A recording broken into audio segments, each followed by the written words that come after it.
Olá, estamos no ar a serviço da educação na Rádio Trianon, em parceria com a Unip, Universidade Paulista, e com o Colégio Objetivo. E também pelas redes sociais, Malu Mota. Silvia Vinhas, o Duas na Tri pode ser acompanhado pelos sites trianon.com.br, objetivo.br, curso-objetivo.br e pelo Facebook, no Colégio e Curso Objetivo, e também pelo YouTube. Todos sabem que, hoje em dia, as pessoas, mais especificamente as crianças, estão tendo cada vez mais problemas de saúde física e emocional por causa do sobrepeso. Esse é um dos temas mais comentados nas TVs, jornais, revistas e blogs. É uma das principais preocupações das autoridades de saúde no mundo todo. Pela primeira vez na história, temos mais pessoas sofrendo e adoecendo por excesso de gordura no corpo do que por falta de alimentos. Isso nunca tinha acontecido em nenhuma época conhecida da humanidade. A taxa global da obesidade em nossas crianças está disparando e o índice de baixo peso diminuindo. Esse é um fenômeno muito grave, conhecido como transição nutricional. Se a epidemia de obesidade infantil continuar crescendo nesse ritmo e nós formos incapazes de modificar essa tendência, a expectativa média de vida da geração de nossos filhos será menor do que a nossa. Você pode estar pensando, são crianças, elas não devem sofrer pressão por estarem gordinhas. Elas não devem mesmo. Estaríamos sendo muito cruéis se o motivo de prevenir a obesidade infantil fosse meramente estético. O ponto aqui não é se encaixar nos padrões, e sim uma questão de saúde. A obesidade é uma doença grave que pode desencadear outras doenças, como diabetes, problemas cardiovasculares, doenças emocionais, além do aumento de níveis de colesterol e triglicérides. E quando a obesidade é desenvolvida em uma criança, o impacto é ainda maior, porque estará presente no corpo durante o processo de crescimento e desenvolvimento físico e mental. Então, o que podemos fazer diante disso? No programa de hoje, vamos destacar métodos para prevenir a obesidade e trazer muita informação e pesquisa sobre o tema. Em um momento de estabilidade econômica, agora outro assunto, o uso racional dos recursos financeiros se tornou uma iniciativa vital para a sobrevivência de qualquer companhia. Esse aspecto faz com que o mercado de trabalho ofereça boas oportunidades para os que optam pela carreira de contador. Esse profissional tem como atribuições fazer o controle da movimentação financeira das instituições e constatar se os pagamentos das taxas e dos impostos estão sendo feitos corretamente. Outra função é verificar a arrecadação e os gastos de uma empresa. Além disso, o profissional deve analisar se o negócio está sendo lucrativo ou gerando prejuízo para o empresário. Há vários segmentos para os contadores trabalharem. Para você avaliar se tem afinidade com essa profissão, o programa de hoje aponta algumas áreas que estão em evidência nas ciências contábeis e os novos arranjos das profissões. Esse e outros destaques você confere no Duas na Tri, que está só começando. Fique ligado, porque o nosso compromisso é com a educação. Até já!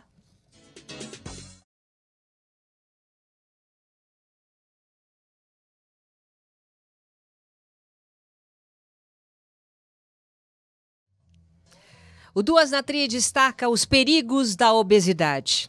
As proporções de sobrepeso e obesidade cresceram de forma epidêmica nas últimas 3 décadas, conforme observações da Organização Mundial da Saúde, OMS. A obesidade é definida pela OMS como acúmulo anormal ou excessivo de gordura, que apresenta risco à saúde e é classificada em níveis distintos entre adultos e crianças. O sobrepeso e a obesidade são distúrbios considerados fatores gatilhos para outras doenças, além de provocarem alterações que afetam a qualidade de vida das pessoas, aumentando os índices de mortalidade. Para falar sobre obesidade e os desafios da obesidade infantil do século XXI, vamos conversar com a professora Maria Marta Bernardi, que é doutora em Fisiologia e Toxicologia, professora do curso de pós-graduação em Patologia Ambiental e Experimental e professora titular de Farmacologia e Toxicologia da Unip. Professora, com tantos títulos, como é que eu encaixo a sua função aí na área da obesidade? Olha, eu trabalho, na realidade, faço estudos perinatais, estudos de reprodução e trabalho, é claro, com animais, mas esse tipo de trabalho pode apontar alguns problemas para os seres humanos, né? Em particular, eu me preocupo muito com o problema dos bebês, das crianças, né? E por isso que hoje a gente está querendo conversar um pouquinho sobre obesidade infantil, né? Exatamente. Que começa no adulto, né? Começa no adulto. Então, eu acho importante, quando se falar em termos de obesidade, pensar numa perspectiva histórica e da natureza. O que aconteceu para que o homem se tornasse obeso hoje em dia? É um caminhar muito interessante.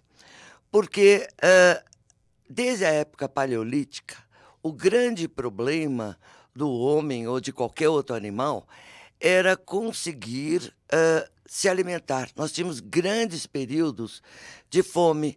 Então, houve algumas adaptações que permitiam ao ser manter a sua vida. O primeiro processo, a primeira tentativa da natureza foi formar sujeitos obesos, ou seja, ter uma parte genética em que o sujeito ele não ele tivesse um descontrole alimentar. Então ele comia muito, ficava obeso, guardava muita energia, muito alimento e sobrevivia aos períodos de fome. Mas aí a natureza percebeu que isso não era bom, porque se a gente lembrar, a obesidade, além de produzir todos os problemas cardiovasculares que vocês falaram, todos os problemas de câncer e etc. e tal, que depois a gente pode detalhar, ela é um processo inflamatório. E a obesidade é um processo crônico inflamatório, com sérias consequências no organismo, que a gente conversa em termos infantis depois e do adulto. As células estão inflamadas? Não, o organismo fica inteiro inflamado. Os meus estudos mostram que, inclusive, o sistema nervoso central de adolescentes que tiveram alimentação hipercalórica, mesmo que depois passem a ter alimentação normal, na idade adulta, é claro, com ratinhos, eu trabalho com ratinhos, o cérebro todinho fica inflamado. Olha só. Perifericamente, nós temos substâncias pró-inflamatórias. Então, a natureza falou, bom, isso não serve. Eu fiz uma mutação, fiz um sujeito que era obeso naturalmente, não serve. Então, a natureza utilizou outros mecanismos para suprir esse problema de conseguir energia o ser humano e os animais conseguirem energia. Então, um dos mecanismos não era mais o genético, era o epigenético. O que é o epigenético? Então, esse mecanismo chamado fenótipo econômico, ele foi descoberto depois de uma grande fome na Holanda.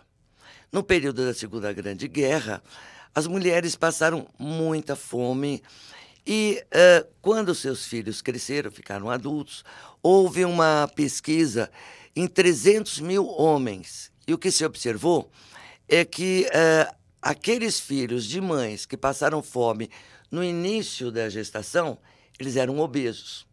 Então formou-se a ideia seguinte: quando a mãe passa fome, a mãe liga no filhote alguns genes, ou seja, não muda o gene, não muda o gene, muda a expressão do gene, para ele aproveitar mais o alimento que vai ter no ambiente.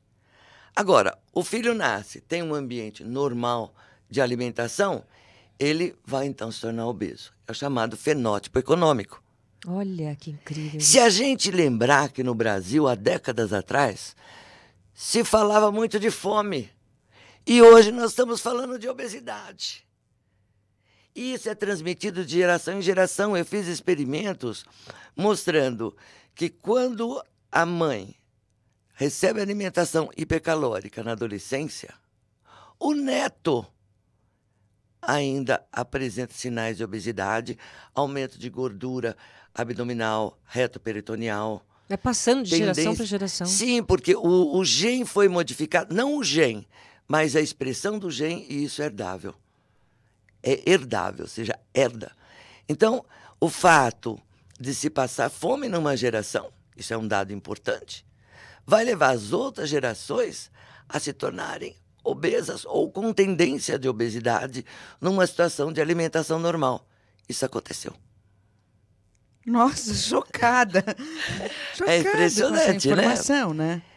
E o problema maior que a gente tem da obesidade é o seguinte: eu fiz um experimento muito interessante. Eu dei para os ratinhos adolescentes, assim, na fase pré-púbere, assim, seria 9, 10 anos nas crianças, até 15, 16 anos, alimentação hipercalórica. Aí eu peguei, dei alimentação normal, eles voltaram, até diminuíram de peso, tudo bem. Quando chegou na idade adulta, eu fui examinar o comportamento desses animais. E o que aconteceu com esses animais? Eles tinham um aumento de substâncias pró-inflamatórias, ou seja, eles estavam inflamados.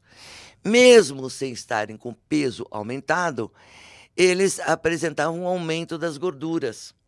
E gordura produz o quê? A gordura ela é formada por células chamadas adipócitos. Os adipócitos, eles produzem substâncias pró-inflamatórias, que caminham pelo organismo, vão até o sistema nervoso central, de uma certa maneira, eles produzem neuroinflamação. E neuroinflamação leva a quê? A distúrbios mentais. Particularmente no caso de obesidade, nós temos a prevalência de depressão. Então, se explica muito bem. Meninos gordinhos, com 10, 11 anos, com 15 anos fazem regimes, na idade adulta vão ficar com depressão.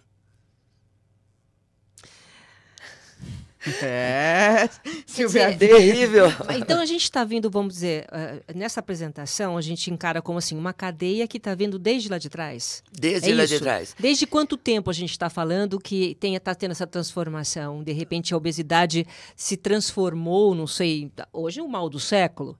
Nós temos antigamente o mal do século era outra coisa. 50 milhões de pessoas com sobrepeso. Quanto, professor? 50 milhões. 50 milhões de pessoas com sobrepeso no mundo. Sobrepeso e obesidade no mundo. Uhum. Veja bem, os meus animais, eles não ficaram obesos. Eu fiz o cálculo, IMC, tem um cálculo... O índice de massa de gordura corpórea. Existe adaptado para os animais. Eles estavam com sobrepeso. Eles não estavam obesos. E eles tiveram depressão, neuroinflamação, aumento, mesmo que o peso estivesse igual ao grupo controle, eles estavam com gordura, aumento de gordura. E, além disso, quando eu injetava alguma substância que produz a inflamação, existe um modelinho muito comum, muito utilizado para induzir inflamação. É um pedacinho de bactéria que a gente injeta no animal. Ele não tem nada, só vai ter um pouquinho de febre, realmente não prejudica o animal. Eles responderam de uma maneira reduzida, ou seja, eles tinham menor resposta a uma inflamação. Então, se esse sujeito, na adolescência, recebeu uma alimentação hipercalórica, emagreceu, ficou bonitinho, fez regime, etc., ele tiver um processo inflamatório, ele não responde. O processo inflamatório vai estar ali para sempre. Vai estar ali para sempre. Até na a célula. idade adulta, no sujeito inteiro. Em tudo. Porque, queira ou não queira, ele teve uma inflamação durante o desenvolvimento e não sei por que, mesmo ele emagrecendo, ele recebendo uma alimentação normal, ele ainda apresenta substâncias pró-inflamatórias, são chamadas citocinas. Na idade adulta, depois de uma alimentação normal, e ele não responde adequadamente a um novo desafio imune. O sistema imunológico dele ficou modificado. Então, antes da gente entrar no assunto das crianças e dos adolescentes, depende muito essa pesquisa abrange, você consegue ter a resposta em porcentagem dos vários lugares do mundo? Em que lugar que a obesidade se desenvolve mais? Pelo meio ambiente, no caso, Olha, ajudando? É geral, mas no Brasil a gente tem atualmente 13%, o Ministério da Saúde fala, 13% de meninos com obesidade e sobrepeso e 10% das meninas. A tendência no mundo é que 60% da população em 2030 seja obesa. Nossa, e logo ali, hein? Pois Estamos chegando, né? Estamos chegando lá. Sim, talvez até seja uma pergunta, mas mais para o final, mas é que já minha curiosidade. E diante do exposto que você viu na pesquisa, qual que é o grande temor, ou a grande preocupação que uma pesquisadora como a senhora tem hoje em dia? Primeiro, eu acho que nós estamos modificando o ser humano. Né? Estamos modificando, porque eu falei para vocês, problemas, alterações genéticas, falo epigenéticas, agora, um fator importantíssimo é o ambiental. Tá vendo? A nossa vida hoje em dia é uma vida que fala sempre em favor da obesidade, né? É uma vida que leva o ser humano a deixar de fazer exercício com uma alimentação que não é favorável, né? A manter um peso dentro do normal desde criança, desde bebê, né? Desde a criancinha já recebe aquele achocolatado que tem 80% de açúcar e dizem que faz bem para a saúde. Né? Se vocês examinarem os alimentos que nós estamos utilizando, vocês vão ver quantos aditivos alimentares a gente tem e principalmente aqueles alimentos que são dados para as crianças, eles têm uma grande quantidade de açúcar. Né?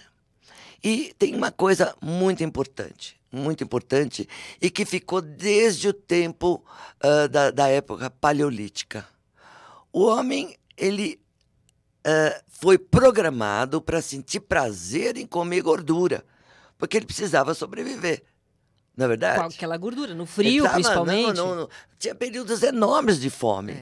E aí a própria gordura dava energia, é isso? A gordura libera substâncias que dão prazer. E isso se perpetuou até nós. Aí ninguém fica salivando quando vê um pé de alface. Um quiabo. Não, de jeito nenhum, mas ele vai ficar, quando vier uma picanha australiana com aquela gordurinha em volta, aquele cheirinho, realmente ele vai sentir prazer, não só em ver, como em se alimentar. Né? Só que os tempos mudaram. Hoje a gente tem um supermercado na esquina. Antes eles tinham que sair longe para caçar. Eles tinham dificuldade, tinha neve, tinha frio e outros problemas. Então, hoje, a condição de vida nossa, a condição ambiental, ela favorece aquilo que foi colocado pela natureza, que é conservar a gordura, conservar a energia. Isso é importante. Isso é muito importante, não é verdade? E só que a nossa vida hoje em dia não precisa mais disso. Marta, nós vivemos um momento assim de alto grau de informação. Com a tecnologia, todos nós somos muito bem informados, a gente sabe o que tem que fazer. E nunca teve tanta obesidade, as pessoas estão morrendo com a obesidade. Quer dizer, não importa a informação. Falta aí realmente um gatilho, alguma coisa que conscientize as pessoas, porque a obesidade está matando as pessoas, não é isso? Sim, a gente tem uma quantidade de mortes absurdas. Acho que eu até coloquei no resuminho aí um absurdo de mortes, não sei quantos milhões de pessoas morrem pela obesidade. Fora a prevalência de câncer, porque a obesidade leva ao câncer, fora as alterações ósseas, cardíacas e principalmente as alterações mentais, né? O que me preocupa mais. O que é? Né? Que tipo de alteração mental que causa a basicamente depressão. Agora, a gente não sabe, ainda não existem estudos, né, tão claros mostrando outros problemas. Existem dados mostrando um aumento de ansiedade, mas psicose, essas coisas, ainda não vi na literatura alguma coisa nesse sentido. Mas me parece que, principalmente, aumento de nível de ansiedade e aumento dos níveis de depressão são fatos já bem concretos com relação à obesidade. E isto é em criança e adulto. E o câncer? O câncer também é produzido em pacientes obesos. Ele é produzido porque nós temos um descontrole celular. Todo tipo de câncer? Principalmente os hormonais. Mas você está diante de uma alteração do organismo como um todo. O organismo está doente quando você está obeso. Se você passou por um período de obesidade, você continua doente. O teu organismo não foi modificado. Quando fala assim, você é preguiçoso, não faz exercício, não, a pessoa está doente. Isso é muito importante a gente colocar aqui. Gordura é doença. É doença e doença mental também. Né? Fora os problemas sociais que a gente encontra. Então, o menino obeso hoje em dia, a gente encontra aumento de pressão arterial, alterações osteoarticulares, e você encontra com problemas na escola do bullying, que é um problema grave. Você encontra a criança se sentindo inferior, agredida. A obesidade infantil é considerado o desafio de saúde pública do século. Por quê? Porque a prevalência está cada vez maior da obesidade infantil, né? Nós temos crianças aí, bebês já gordinhos, né? Que se achavam que eram lindos. E crianças aí com 8, 9 anos já com pressão arterial elevada, com aumento de glicose sanguínea, aumento de colesterol e progredindo para alterações osteoarticulares e para uma obesidade. Crianças com sobrepeso indo para obesidade, que vai levar aos mesmos problemas que existem com relação aos adultos. Síndrome metabólica, aí nós vamos chegar a ter problemas mais tarde, cardiovasculares. Isso vai se prolongar pela vida toda. Ou esta criança faz um regime, na adolescência ela emagrece. É muito comum menininho de 9, 10 anos ser gordinho. Que é uma fase depois, que é mais gordinho, não é? É uma fase mais gordinha, mas de sobrepeso. Queira ou não queira, o sobrepeso nessa idade vai levar a consequências na idade adulta. São trabalhos meus mostrando isso. Então não pode estar gordinho entre 9, 10, 12 não anos, que pode normalmente estar gordinho é quando fica em nenhuma gordinho. fase da vida, principalmente nessa fase. Porque nessa fase eles ficam comendo bolacha, comendo essas coisas. Isso não é saudável. Então é importante a mãe ou o pai, né, a família, cuidar da alimentação dessa criança com 8, 9 anos. Porque até 5, 6 anos, em geral, a criança tem muita atividade. É verdade. Né? E a gente controla mais o que eles comem. Isso. Né? Tem hora certa. Depois, o que acontece? Começa os amiguinhos, é o videogame. Hoje em dia a gente tem estádios de gente vendo a competição de videogames. Então, um amiguinho vem em casa, ao invés dele ir pro quintal jogar bola, ou na rua jogar bola. De novo, diminui o movimento. Diminui o movimento. Ele vai para dentro de casa, ficam de turminha na frente da TV ou do computador, jogando videogame horas, horas e horas. Às vezes ele deixa de dormir. Então, tudo leva à redução da atividade. E essa redução da atividade, aliada ao prazer que dá um salgadinho, uma bolacha, né? Um refrigerante, leva esse aumento do peso. Não é obesidade, é sobrepeso. O sobrepeso tem basicamente os mesmos efeitos da obesidade. A obesidade é mais grave, mas leva ao processo inflamatório precoce da criança. O que é uma criança com 8, 9 anos, 10 anos, já com processo inflamatório, que vai se prolongar pela vida inteira. Isso quer dizer que a preocupação que os pais têm que ter com a alimentação dos filhos nesta base que é a formação da criança e do jovem é fundamental. Crucial. A alimentação equilibrada, você acostuma a criança desde cedo a comer alimentos saudáveis. Porque, claro, a criança vai preferir, pela natureza mesmo, o doce, a gordura, a comida mais saborosa, que a natureza fez a gente gostar para poder sobreviver. Ô, professor, mas aí tem um contrassenso, porque a criança, quando ela tem lá 7, 8 anos, que é a coisa mais gostosa, que um pirulito para uma criança, dá doce, tem até o... Sim, você pode dar um pirulito. Um pirulito. Eu sei, professor, mas elas gostam de doce. Depois isso diminui, em tese, né? Em tese. Em tese. Diminui, mas assim, aquela frequência, aquela prevalência que tem do doce para a criança. Não é, professor? Eu acho que é uma questão de costume. É mesmo? Não adoçar a mamadeira, limitar a quantidade de doce, limitar a quantidade de salgadinhos, são pura gordura. Você pode dar o doce para a criança, mas dá um doce menos trabalhado, menos artificial.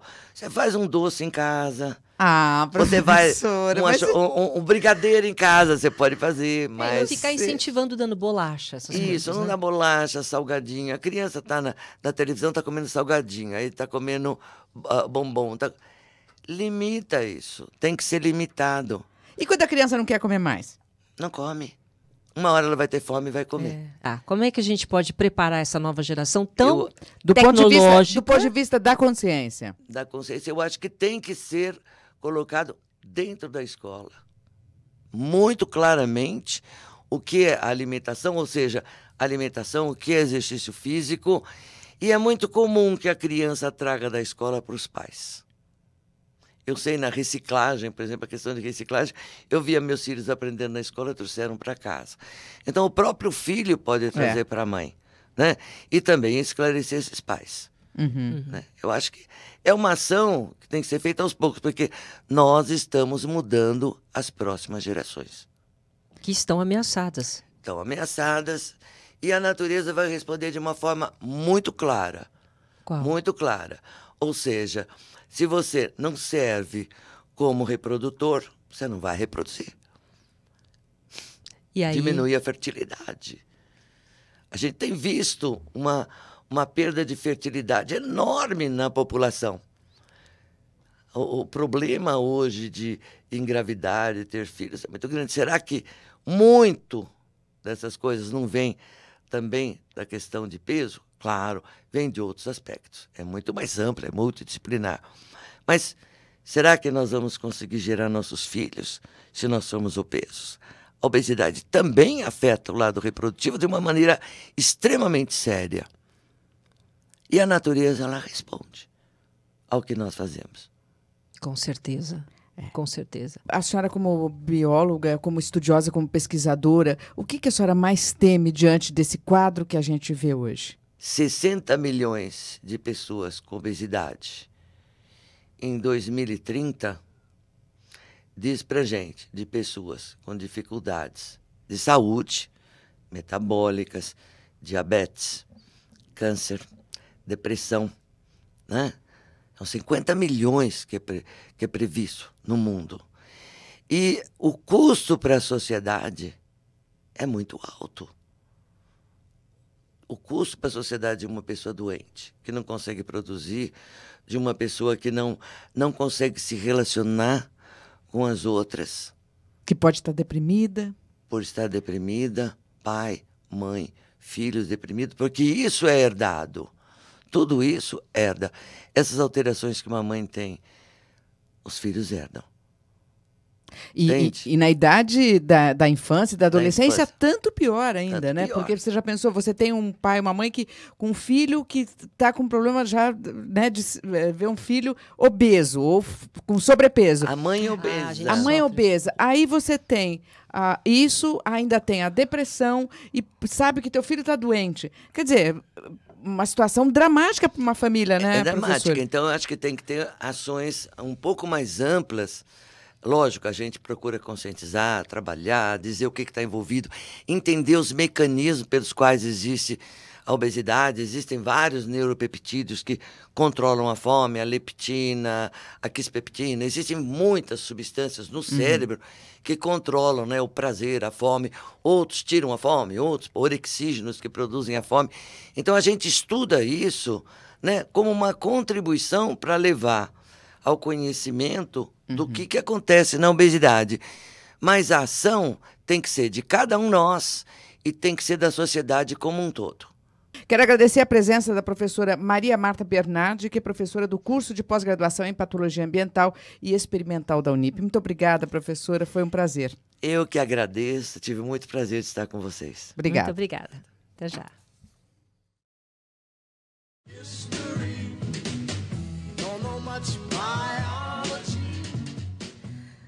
O Duas na Tri destaca agora ciências contábeis, novos arranjos da profissão. O mercado de trabalho exige dinamismo e capacidade de conviver com diversos cenários. Novas tendências aparecem nas profissões com muita velocidade, fazendo com que a flexibilidade seja fundamental para apresentar um bom desempenho.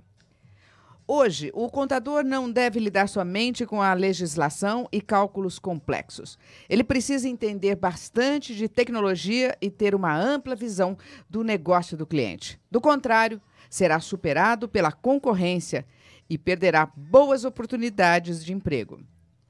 A profissão de contador passa por um processo de reinvenção. Com o avanço da automação, diversas atividades repetitivas, como lançamentos de notas fiscais, conciliações contábeis, conferência de dados, passam a ser feitas por máquinas. Isso não significa que a profissão contábil vai deixar de existir, e sim que o profissional precise se adaptar à nova realidade e encarar essas transformações como oportunidade de progresso técnico e profissional, dedicando-se a tarefas que envolvam julgamentos mais complexos e estratégicos. No programa de hoje, vamos destacar as mudanças na área da contabilidade e os desafios enfrentados pelos profissionais do setor. Também abordaremos as principais áreas de atuação e a importância de fazer um bom curso superior para alcançar o sucesso profissional. Para falar sobre ciências contábeis e os novos arranjos da profissão, vamos conversar com Maria José Teixeira, coordenadora-geral do curso de Ciências Contábeis da Unip. Professora Maria José, Tudo bem? Muito obrigada pela sua presença. Eu que agradeço o convite. Obrigada pela sua presença, professora. E eu quero começar essa nossa conversa te perguntando. A tecnologia, ela trouxe mudanças na forma de atuação do trabalho do contador? Sim, perfeitamente. A tecnologia ela veio mudar todo o perfil do contador, do profissional de contabilidade. Então, todas essas, como você disse, todas essas atividades repetitivas que o contador demorava muito tempo para executá-las, e isso lhe consumia muito tempo. Consequentemente, ficava pouco tempo para ele se dedicar a outras atividades mais estratégicas, mais complexas, assim, de até ajudar o empreendedor, o dono da empresa, a tomar decisões. Então, hoje, com essa liberação, vamos dizer, criada pela automação, por algumas atividades serem feitas usando a tecnologia, através de máquinas. Então, ele se liberou. Então, hoje ele está mais assim, com tempo para se dedicar a descobrir novos negócios, a fazer novas análises econômicas e financeiras, fazer projeções sobre o andamento da situação econômica da empresa e, com isso, ajudar mais de perto o empresário, o dono do empreendimento. O perfil do contador mudou, então? Mudou completamente. Então, hoje, não tem mais, assim, não existe mais espaço para aquele contador que muitas pessoas ainda têm em mente. Aquela imagem, né, Maria José? Diga aí, Malu. Os arquivos que você fala, Malu. Aquela coisa. Eu sempre defino, porque eu sempre dependi de contador, sou ruim de matemática. E aí... sempre assim, aqueles escritórios imensos com aquelas pastas AZ, pasta suspensa, aqueles arquivos enormes, sempre o contador lá sentado atrás da mesa. Hoje esse contador não é mais. Mudou. Não existe mais espaço para esse tipo de profissional, porque o computador, ele veio ajudar. E quando eu digo computador, todas as novas tecnologias, elas vieram a mudar totalmente esse cenário. Então, não tem mais espaço para esse contador com essas inúmeras pastas AZ, e etc, etc. Então, hoje, está tudo muito mais eletrônico. Então, essas pastas estão sendo substituídas por pastas dentro do computador. Então, esses documentos que eram nas pastas AZ, hoje, elas estão guardadas, esses documentos estão guardados, mas dentro de pastas no computador.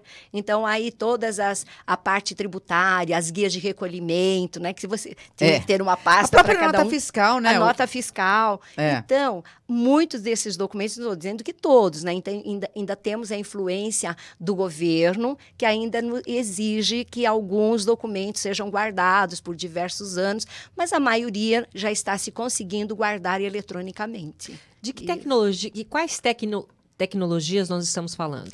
Olha, uma das principais tecnologias que acontece na vida do contador foram os sistemas profissionais.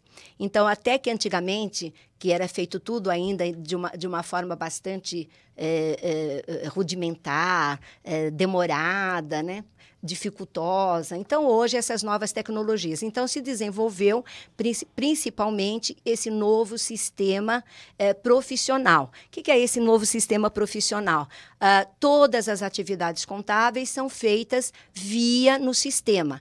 Esse sistema, depois, eles são transformados, além de criar o livro diário, o livro razão, que são documentos obrigatórios. Então, eles geram esses livros, transformam essas informações, esses dados, esses números, nas demonstrações contábeis. Em tudo assim, automaticamente. E ele também tem uma interface com os outros departamentos de dentro da empresa. Então, ele já pega dados. Conforme chega a nota fiscal ela já é lançada lá no departamento de compras, vamos dizer, conferida, que já passa para contas a pagar, que já passa para a contabilidade. Então, já é tudo feito automaticamente. Agora, isso reduz tempo e melhora o trabalho. Claro. Agora, professora, eu vou pegar aí o gancho do aluno que está no curso de Ciências Contábeis. Que perspectivas ele já consegue olhar para a profissão? O que ele pode ser? Quem se forma hoje em Ciências Contábeis, que profissões ele pode exercer? Bom, ele pode exercer várias profissões. Além de contador, pode ser um analista contábil, pode ser um controller da empresa, pode ser um auditor, um perito contábil. Então, tem, assim, várias profissões que são desenvolvidas por um contador.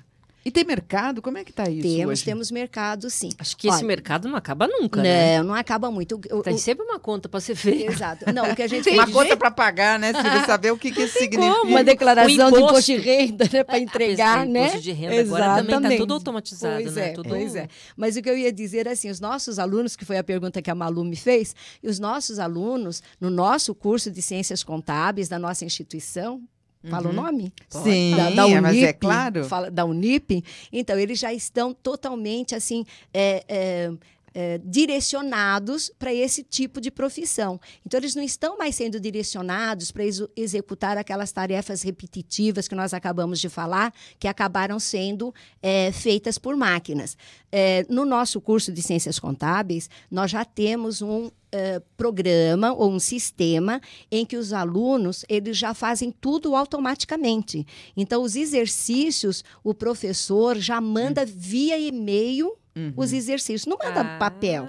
Que legal. Aí, nesse nosso sistema que a Unip adquiriu, aí eles desenvolvem esse exercício no sistema, eletronicamente, sem papel.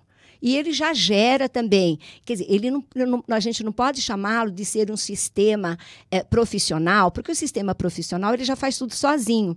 E enquanto aluno, a gente não pode permitir que o sistema faça tudo sozinho. O aluno tem que pensar, o aluno tem que desenvolver o seu raciocínio contábil. Trabalhando para o aluno. Para o aluno. Então, o raciocínio, ele não é substituído. Ele é substituído exatamente essas tarefas repetitivas. O aluno desenvolve desenvolve o exercício e manda para o professor também eletronicamente, via e-mail. Então, nós corrigimos esses exercícios não mais no papel, nós corrigimos na tela do computador. Quer dizer, essa consciência, vamos dizer, digital, ela já está... Já está. Já faz parte, já né? faz parte. Totalmente implantada no nosso curso, essa visão. E quando a gente fala de contador 4.0, o que é isso? Então, o contador 4.0 é a revolução digital na vida do contador. Tá. Então, o que começou no início a amedrontar os contadores era exatamente dessa tecnologia vir a substituir a função do contador, né? A profissão do contador. Então, isso amedrontou um pouco. Mas o que o contador tem que ver, que ele tem que usar essa tecnologia a favor da profissão e não contra a profissão. Então, é exatamente isso que ele tem que definir. Então, ele tem que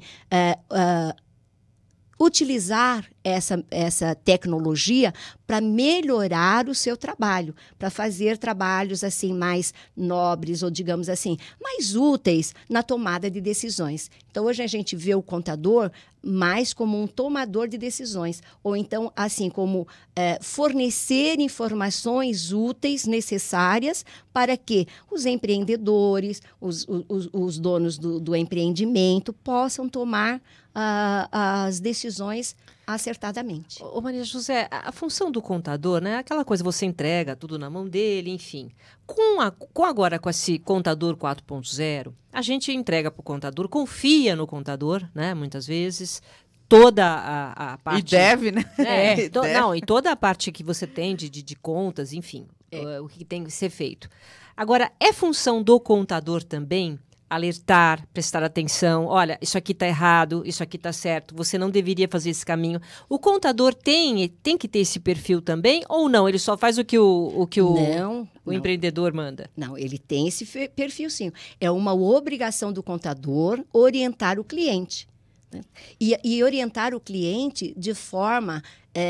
com bastante antecedência. Vamos pensar em imposto de renda da pessoa física. Uhum. Então, se você não orienta o seu cliente durante o tempo, a gente falamos até em contabilidade em tempo real.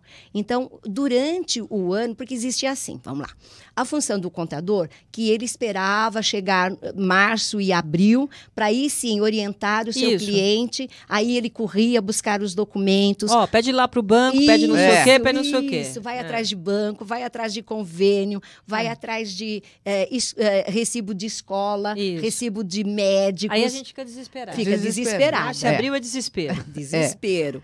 Mas hoje a função do contador é orientar o seu cliente com bastante antecedência. Então, assim, digamos assim, em tempo real. Então, vai orientando, fala, olha, não esquece de quando você for ao médico, pega teus comprovantes, não esquece de já deixar organizado os recibos de educação que podem ser dedutíveis.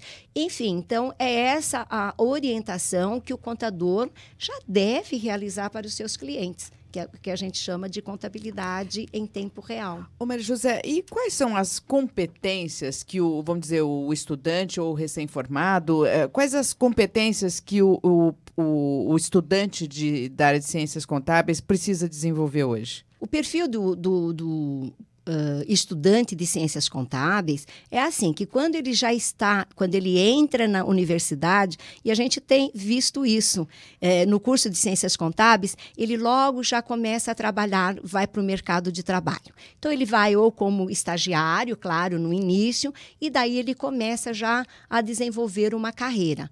Ao se formar, ele já está integrado no mercado de trabalho. Então, agora ele só vai progredir. Então, é claro que sempre atualizado é uma constante na vida de um contador, e a gente sempre diz isso para os nossos alunos, falando, não é o que vocês aprenderam hoje que vai ser amanhã. Então, amanhã nós estamos numa situação totalmente diferente. O mundo se modifica. Simplificam os impostos. Exatamente. Tudo. Bom, de impostos, né, é o grande problema do contador. nós temos 63 tributos, 97 obrigações acessórias, tributatárias, 3.800 normas contábeis que mudam constantemente. Então, se o aluno não estiver, ou se o profissional, então vamos dizer, aluno, como você perguntou, que vai começar a caminhar numa carreira contábil. Se ele não estiver disposto a fazer essas atualizações constantemente, também ele vai morrer no mercado. E, por exemplo, qual a habilidade que eu tenho que ter para ser um contador? Eu tenho que gostar do quê? Igual eu sou jornalista, eu queria, né? Aprendeu escrever. Aprendeu matemática, né? Matemática. Regra de 3, ela ficou boa na regra de 3 agora. Qual é a habilidade que fala, não, eu quero ser contador, eu vou fazer as ciências contábeis? Bom, ele tem que ter uma determinação. Outro, ele tem que saber que ele vai estudar o resto da vida. Ele tem que estar sempre, como eu disse, atualizado. Então, aquilo que eu aprendi, por exemplo, na minha época de faculdade, imagina hoje, né? Nada mais, a não ser os princípios, né? Aqueles princípios de contabilidade, mas em termos de legislação completa, ou então em termos de apresentação das demonstrações contábeis. Hoje se exige muito mais do contador para isso. Então, ele precisa ter essa determinação, o profissional que quer ingressar na área contábil. Então, hoje, por exemplo, a profissão de contador, a atividade contábil, está totalmente voltada para a contabilidade internacional. Ah, é? Totalmente voltada. Então, existe um órgão internacional chamado IBRASC. E ele faz todas as normas contábeis para o mundo inteiro. E esse órgão ele tem o objetivo de criar esses critérios, a gente chama de pronunciamentos, né? E esses pronunciamentos ditados por esse órgão, eles são levados para todos os países. Então, todos os países hoje têm que seguir, a gente chama de convergência das demonstrações contábeis ou das normas internacionais de contabilidade. Vem para o Brasil. No Brasil, nós temos um órgão que ele é responsável por receber esses pronunciamentos internacionais e, claro, fazer a devida triagem, né? Conversão também, né? Para o Brasil. E aí ele que divulga para as empresas seguirem esses pronunciamentos. Mas esse CPC, ele não tem poder normativo. Uhum. Então, mas como que vai se tornar obrigatório? Muito fácil. Esses CPCs, eles são obrigatoriamente aprovados pelo Conselho Federal de Contabilidade. Uhum. E agora sim, né? Foram transformados em normas brasileiras de contabilidade. Então, hoje nós temos normas brasileiras de contabilidade totalmente convergidas aos padrões internacionais. Então, são as mesmas normas internacionais que usam em todos os países, que eu acredito, quero crer, que tenham feito esse processo de convergência, como o Brasil fez. Então, hoje nós fazemos de acordo com esses, a gente chama de CPC. O órgão do Brasil chama-se Comitê de Pronunciamentos Contábeis e deu-se as iniciais para cada um desses pronunciamentos. Esses pronunciamentos passam para o Conselho Federal, que os transforma numa norma brasileira de contabilidade. E agora, como norma brasileira de contabilidade, tem que ser respeitada, seguida, aplicada por todas as empresas. O que contribui muito, claro, né? Para dar uma arrumada na casa. Nós estamos falando numa contabilidade internacional. A contabilidade como sendo a linguagem dos negócios. Muito bem, muito bem. Que interessante. Linguagem dos negócios. Agora, a contabilidade, ela, dentre essas áreas que você falou, tem alguma novidade? Porque eu ouvi que tem contabilidade ecológica. Temos colaborar para investimentos relativos ao meio ambiente. Muito se fala em meio ambiente, até nisso entra o contador. A gente também chamamos de contabilidade ambiental. Então, a nossa disciplina no curso de contábeis é a contabilidade ambiental. Então, exatamente isso. É o contador também, dentro da empresa, começar a mensurar quais os problemas que a empresa, ou os passivos gerados pelas empresas que não obedecem ao meio ambiente. É o famoso arquivo morto que você fala. O que faz com aquilo, é isso? Não, eu acho que não só isso, né? Então, Que passivo que a senhora está falando? os passivos, assim, se uma empresa, ela, por exemplo, não tem filtros de fumaça, então ela não pode deixar essa fumaça ir para o meio ambiente. Então ela precisa ter toda uma forma de conter isso. Então ela tem que fazer investimentos de forma que essa fumaça não vá para o meio ambiente. Mas isso passa pela mão do contador? Então, aí o contador, ele tem que, em não tendo esses filtros, digamos, ele criou um passivo. Né? Ele cria uma obrigação, ele cria um passivo. Quer dizer, uma conta para pagar. Uma conta, a qualquer momento, ele vai ser fiscalizado por isso. E a qualquer momento, ele vai ser multado por isso. Então, o contador, ele tem que assessorar para que esse passivo não se torne passivo, que não exista esse passivo. E nem constitua uma dívida para a empresa. Não constitua uma dívida para a empresa. Então, por exemplo, assim, manda os seus dejetos para os rios. Não pode. Com certeza vão ser multadas. Com certeza. E aí o contador vai ter que passar por isso. Ele gera um passivo, né? A multa gera um passivo. Então, e que vai interferir no lucro da empresa. Claro. E aí entra o papel do contador, né? Exatamente. Então, ele já vai ter que prever isso e já vai ter que mostrar para a empresa, fazer provisões para contingências ambientais. E aí os responsáveis pela empresa já vão começar a tomar as devidas providências, né? O que deve ser feito para evitar esses passivos ambientais, essa provisão para contingências ambientais. Você tirou, para mim, o contador que só faz aquela continha ali, com óculos aqui, né? Você não deixa ninguém colocar o óculos na cabeça. Né? E o lápis, não era o lápis que punha aqui também? Então, esse aí não existe mais. Não, é tudo digitalizado. Você vê como cresceu a atividade do contador, a função do contador, como ele passou a ser importante nos negócios de uma empresa, né? Para o sucesso dos negócios de uma empresa. Tanto que a pessoa, quando ela fala qualquer coisa, não, peraí, primeiro eu preciso falar com o meu contador. Essa frase a gente escuta toda hora. Né? Ou uma outra também que a gente precisa fazer contas, né? Vai fazer isso, vamos adquirir isso, fazer isso numa empresa. Não, vamos fazer conta, né? E conta é com o contador, né? Professora, estamos terminando esse bloco. Eu queria que a senhora... falasse das novas, né? Não está tempo ainda de falar dessas novas que você me perguntou, eu acabei assim. Então, hoje também existem várias alternativas de oportunidades para ele exercer a sua profissão. Então, uma das alternativas que está agora aparecendo no mercado são os escritórios de contabilidade online, né? Então, antes nós tínhamos e temos os escritórios convencionais. Então, uma nova oportunidade de negócios que apareceu no mercado foram esses escritórios, que está empregando, escritórios de contabilidade online, que estão empregando várias pessoas. Então, está dando uma brecha aí no mercado. Indo para o mercado, para ter profissionais trabalhando. Olha que interessante. E é feito em plataforma, então não é nada, vamos dizer, físico.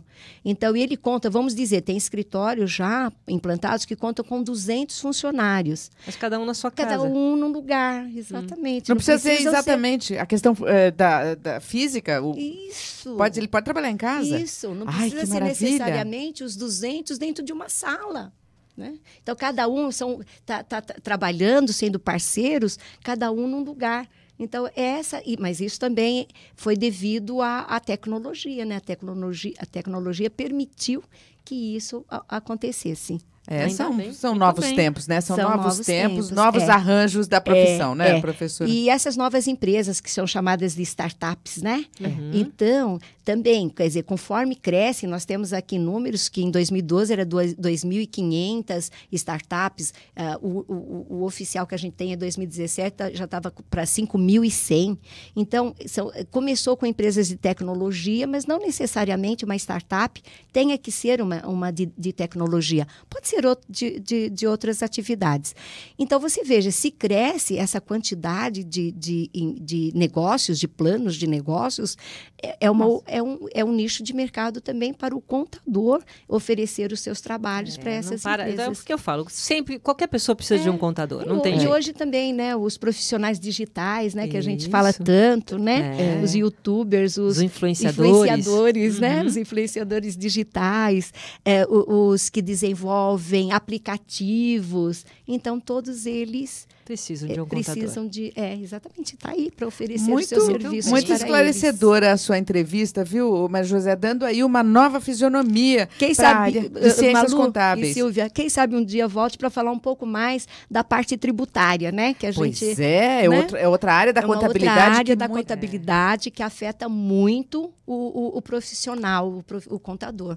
Tá então, certo. Quem sabe a gente tem uma outra oportunidade. Tem sim, a pauta já está fechada. De falarmos sobre a reforma tributária. Isso, a reforma tributária, a necessidade da reforma tributária. Tá certo, professora. Tá bom. Quero Obrigada, agradecer viu? muito a Maria José Teixeira, que é coordenadora geral do curso de Ciências Contábeis da Unip. Muito obrigada, professora, e até uma próxima. Muito obrigada eu e terei prazer em voltar. Obrigada. Até já.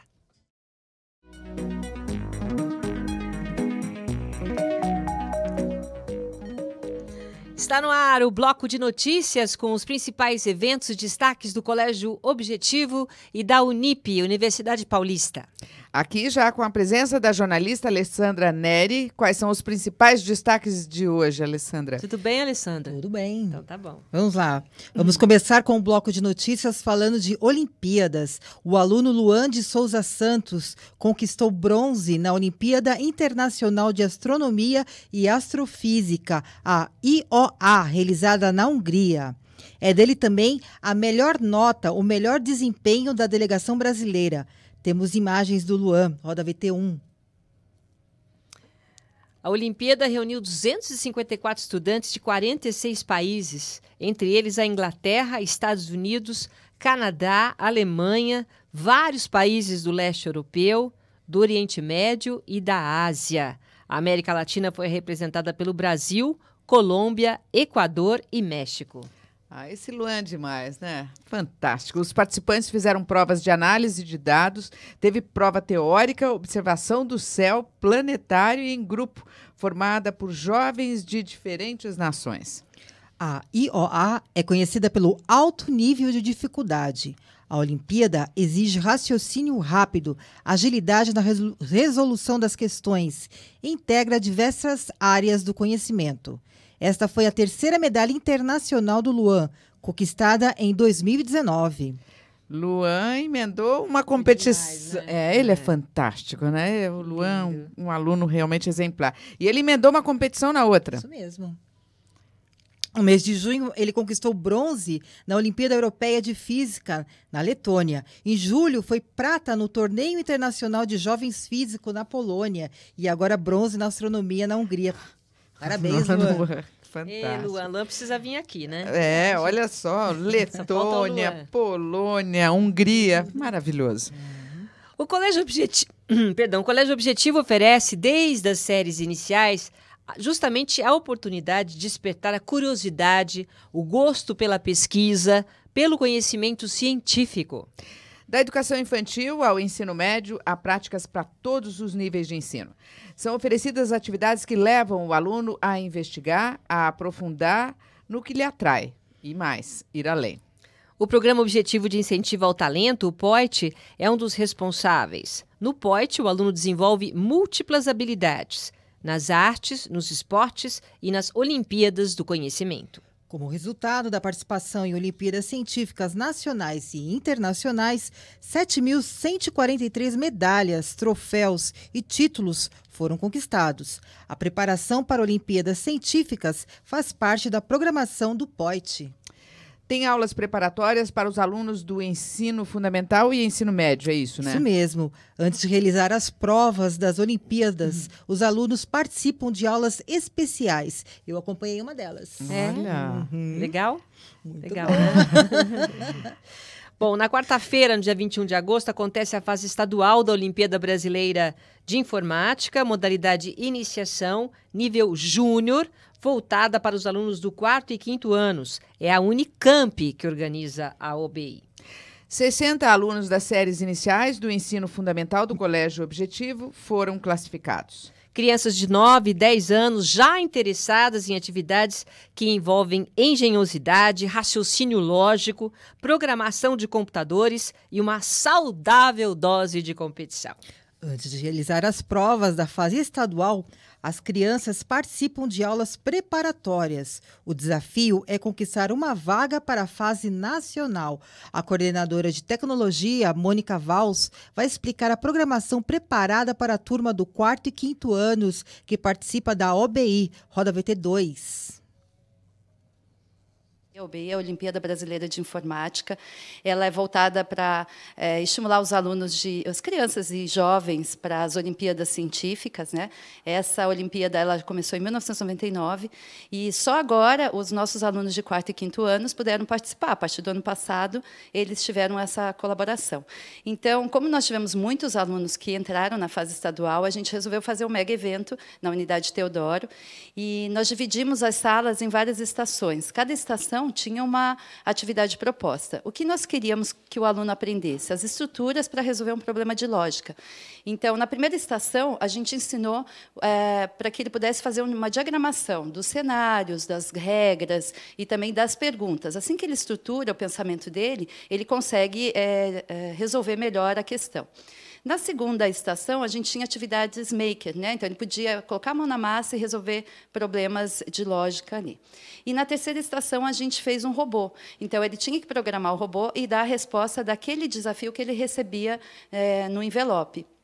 Então, essas atividades, elas proporcionaram para o aluno um momento de diversão e de aprendizado, e a gente queria que fosse um dia bem gostoso, que ele olhasse aquela atividade como uma coisa prazerosa, que ele pudesse também brincar em casa, mas que ele estava lá trabalhando uma interpretação, uma análise, uma dedução da lógica, né, que ele ia usar no dia a dia dele, não só para aquela Olimpíada. E para finalizar todo o evento, para ficar uma coisa assim concretizada, a gente fez um quiz online com perguntas de lógica.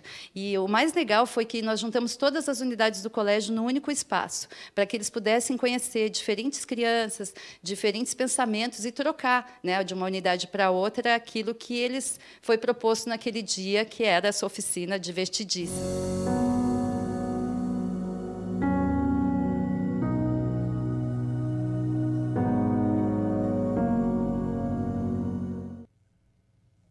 Muito bem, né? Sempre incentivando. Isso aí já faz parte, né, do DNA da escola. Bom, nosso assunto agora é simulado. As inscrições para o simulado Enem se encerram hoje. O simulado Enem é promovido pelo Sistema Objetivo de Ensino, reproduz as mesmas exigências do exame oficial. Uma excelente oportunidade para testar o conhecimento e enfrentar o exame com mais tranquilidade. O simulado Enem vai ser realizado em 2 domingos, dias 18 e 25 de agosto. E como os estudantes podem se inscrever, Alê? Muito simples, basta fazer a inscrição totalmente gratuita pelo site curso-objetivo.br ou nas unidades do Objetivo. No site você vai encontrar todas as informações. Só lembrando, o simulado Enem é aberto a estudantes matriculados no ensino médio ou no curso pré-vestibular. As provas apresentam o formato oficial do Enem 2019 e contém 180 questões objetivas e uma redação. E é isso, né? Que até os nossos coordenadores falam. É treino, treino, treino. Então, esses simulados são super importantes. Quem quiser participar, é só estar cursando, como eu disse aqui, está no ensino médio ou no curso pré-vestibular, que é aberto, qualquer estudante pode participar. Bom, vem aí o Objetivo Day. O Colégio Objetivo vai realizar um grande evento na educação infantil. Conta mais como é que vai ser esse Objetivo Day, que é uma novidade, né, Alê? Isso mesmo. Ele vai acontecer em 2 sábados, dias 17 de agosto, no Objetivo Teodoro, E atenção, próximo sábado, hein? E dia 24 de agosto, no Objetivo Alphaville, atividade aberta ao público em geral. E qual a programação, Ale? É somente para os pais? Não, estão programadas atividades para os pais e para as crianças. Os pais vão participar de um workshop com a coordenação do Objetivo e depois conferem a palestra Meu Filho Chegou na Educação Infantil. O que é isso? Nossa, é verdade. Viu? Agora imagina a ansiedade dos pais, né, Alessandra? Que temas serão abordados nessa palestra, você sabe? Vão ser discutidos temas como o que é esperado em cada faixa etária infantil, físico, psicológico e intelectual, a importância da interação com outras crianças e com os adultos, o papel da família, o movimento e as brincadeiras como formas de expressão, o processo de autonomia da criança, entre outros assuntos. E para as crianças? Conta pra gente o que está programado. Elas vão participar de atividades pedagógicas e recreativas. Vão ser oferecidas oficinas de arte e de música. E os pais interessados, como é que eles podem participar? Muito fácil. Os pais podem fazer a inscrição no portal Objetivo, endereço objetivo.br. É só clicar no banner do Objetivo Day, o banner se chama Objetivo Day, e acessar o formulário de inscrição. Lá os pais vão ter todas as informações. Lembrando, então, o Objetivo Day é aberto ao público, as vagas são limitadas e as inscrições para as atividades no Objetivo Teodoro vão até amanhã. E qual o nosso próximo assunto, Alessandra? Vamos continuar com as atividades da educação infantil. Aulas lúdicas com jogos e brincadeiras proporcionam às crianças um aprendizado prazeroso e enriquecedor. São oferecidos desafios que possibilitam uma participação ativa na construção do conhecimento. É isso mesmo, Alê? Sim, várias vivências são desenvolvidas. As crianças do Infantil 2, de 3 anos, participaram da atividade O Carro de Corrida e o Calhambeque. Nós temos imagens Roda VT3.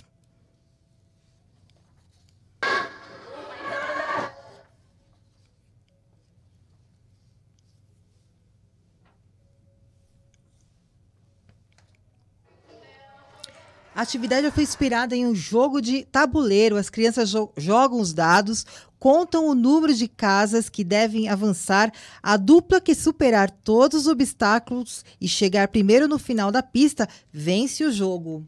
Legal, né? Essa foi uma das estratégias realizadas pela professora na aula de linguagem para envolver a turma na contação da fábula O Carro de Corrida e o Calhambeque. Olha só que legal. A história envolveu várias dinâmicas. Muito bom.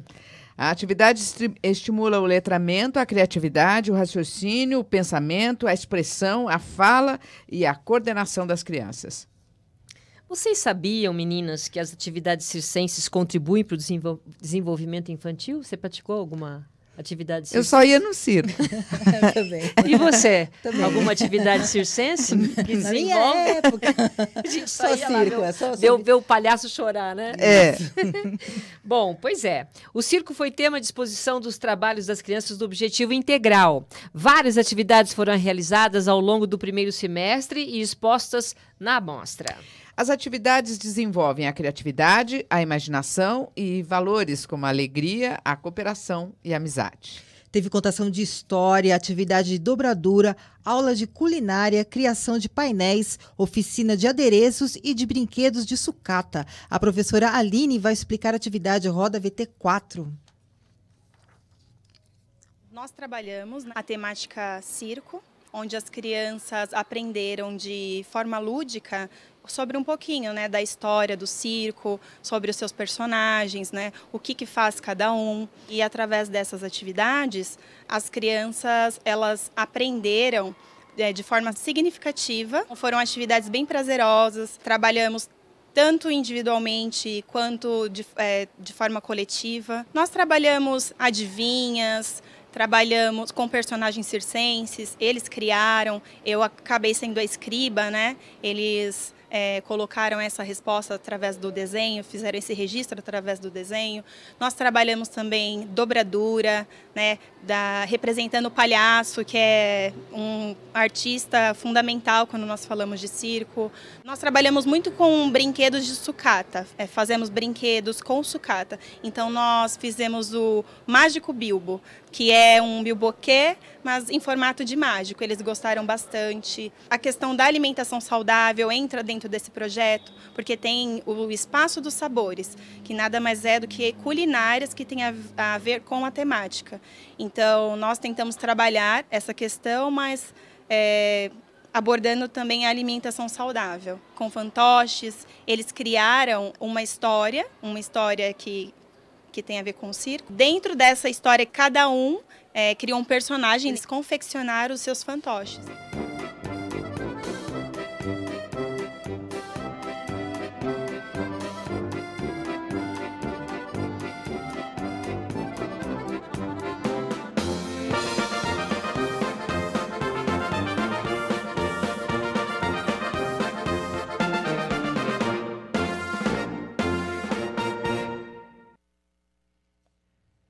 Muito bem, agora vamos falar das crianças do infantil. Nos meses de janeiro e julho, o Colégio Objetivo organiza uma programação especial de férias para as crianças da educação infantil e do ensino fundamental das séries iniciais. Na recreação de férias são planejadas atividades diversificadas que alinham aprendizado e lazer. Tudo elaborado e acompanhado pela equipe pedagógica. A orientadora Aline vai explicar a proposta. Roda VT 5. A recreação, ela é desenvolvida justamente para isso, para eles se divertirem, é um momento diferente. Então a gente não faz atividade de sala de aula. Por mais que a gente coloque algumas atividades como a leitura, só que a gente faz coisas diferentes, uma oficina criativa, como por exemplo a história da Bruxa Vem à Minha Festa. A gente fez o chapéu, então eles decoraram. Dos 3 porquinhos eles fizeram fantoches. Então eles fizeram essas atividades mais na brincadeira. Aprenderam brincando. As oficinas como a gincana, para educação física também trouxemos arte, educação física. As gincanas para eles brincarem, se divertirem, se envolverem nas atividades. São separados 2 grupos por faixa etária, né? O G1 e o G2. São faixas etárias de 2 e 3 anos e 4 e 5 anos. E 6 também. Para eles se divertirem, se envolverem com a sua faixa etária de acordo com as brincadeiras. E foi bem legal, porque eles se divertiram muito, brincaram de fazer slime, massa-areia, se envolveram de acordo com a turma. Bom, e qual é o nosso próximo assunto, Alessandra? Nosso tema agora é arte e cultura. Anota na agenda, dia 24 de agosto é o dia da cerimônia de premiação da Mostra de Vídeos do Colégio Objetivo. Os alunos do 9º ano do ensino fundamental realizaram as produções no primeiro semestre. O desafio proposto pela disciplina de arte foi produzir um curta-metragem. A cerimônia vai exibir e premiar os melhores trabalhos eleitos por uma comissão de jurados formada por professores e educadores do Colégio Objetivo. E qual que é o tema desse ano, Ali? Olha que interessante, cada grupo teve de assistir um filme produzido pelos estúdios Disney e extrair uma virtude positiva, uma prática do bem da obra. Olha, a virtude escolhida foi a inspiração do tema ou argumento para a produção do vídeo. Difícil foi escolher o filme, não é mesmo, Alê? Verdade. Para as filmagens foram usados celulares, câmeras, os alunos tiveram total liberdade para a produção, escolha de locações, cenários, técnicas de filmagens e edição. E olha, no dia vai ser apresentado o melhor curta-metragem e as performances que mais se destacaram nas categorias melhor filme, direção de arte, ator, atriz, roteiro, edição, fotografia, trilha sonora, figurinista. Já sai daqui para a 7ª arte. Muito bem. Não percam, a mostra vai ser emocionante. A cerimônia será realizada no dia 24 de agosto, no Teatro do Campus Paraíso, da Unip, e nós estaremos lá para conferir, não é isso mesmo, Silvia Vinhas? Com roupa de Oscar. Ó, roupa de Oscar. Sim, olha, é realizada uma verdadeira festa inspirada no Oscar, mas o nome do troféu aqui é Carlito. Agora vamos falar de meio ambiente. Os alunos do Colégio Objetivo aprendem na prática, interagindo em atividade de observação da natureza e de suas condições. A turma do 6º ano está participando do estudo do meio, né? O Rio Tietê. Correto, Ali? Sim, nós temos imagens, roda VT 6. Mais do que um simples curso d'água, o Rio Tietê é uma das personagens centrais das mais importantes transformações do estado de São Paulo. A turma fica atenta às mudanças da paisagem, com especial atenção para a ocupação do solo urbano e rural, as saídas de esgotos, o cinturão agrícola. Da poluição também, a tranquilidade da nascente, as águas do Rio Tietê contam histórias do passado e do presente do estado de São Paulo. A visita ao Parque das Nascentes do Rio Tietê, em Salesópolis, trouxe à tona assuntos como a preservação ambiental. As turmas conheceram a barragem de Ponte Nova e visitaram a Chácara Tanaka. A chácara faz parte do Cinturão Verde, área produtora de hortifruti grangeiros que abastece os maiores centros populacionais do país. O estudo do meio garante momentos coletivos de aprendizagem e convivência. Tratar questões sobre o uso consciente da água nas grandes cidades é importante para formar cidadãos conscientes. Depois do estudo, os alunos ficaram responsáveis pela produção de catálogos, relatórios, fotos, desenhos e outros registros que traduzem o aprendizado. Muito bem. Muito bem. Uma grande experiência, né? Faltou falar de esporte, mas você fala de esporte semana que vem, Semana pode que ser? vem. Nosso tempo sempre, né? Escravos do tempo. É isso aí. Bom, vamos para um intervalo comercial e daqui a pouco a gente volta. Obrigada, viu, Alê? Até mais.